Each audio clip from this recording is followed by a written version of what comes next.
ये सारखं सारखं दिवसात होतात ना मला घर घ्या so welcome to our new house. हे घर अरे पण आपल्याला परवडणार आहे का? अगं फक्त 60,000 भरून बुक केलंय मी हे घर.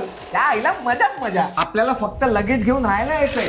बाकी टीव्ही, वॉशिंग मशीन, फ्रीज सगळं हे लोक देत आहेत. तुझ्या पप्पांना बोललो होतं ना 2 जोडी कपड्यामध्ये पोरगी द्या.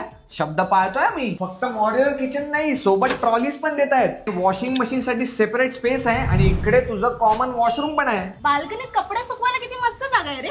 अगं निघ त्या चाळीमधून. अगं हे बघ कपडे सुकवण्यासाठी सर्व्हिस पेट सेपरेट दिला यांनी. हा इथे कपडे सुकवू शकतो. अगं नायगाव पासून विरार पर्यंत एवढा मोठा सर्व्हिस स्पेस कोणच देत नाही. पण मी इकडे माझ्या मित्रांसोबत संडेला कॅरम खेळणार आहे. चल रे. अरे चल रे काय चल आपल्या मास्टर बेडरूम मध्ये. इकडे तुझं ड्रेसिंग टेबल करूया, इकडे तुझं वॉर्डरोब आणि इकडे आपला क्वीन साइज बेड. अरे पण 30 लाखात इतकं सगळं देत आहे. अगं हो हा मुंबई का ड्रीम प्रोजेक्ट आहे. स्टॅम्प ड्युटी रजिस्ट्रेशन सगळं फ्री आहे. तुझ्या मावशीला सांग इकडेच इन्व्हेस्ट करायला. नायगाव ईस्टचं लोकेशन आहे. आणि तुम्ही सुद्धा साईट व्हिजिट साठी कॉल करा. डिस्क्रिप्शन मध्ये सर्व डिटेल्स दिले आहेत. स्क्रीनवरती नंबर सुद्धा दिला आहे.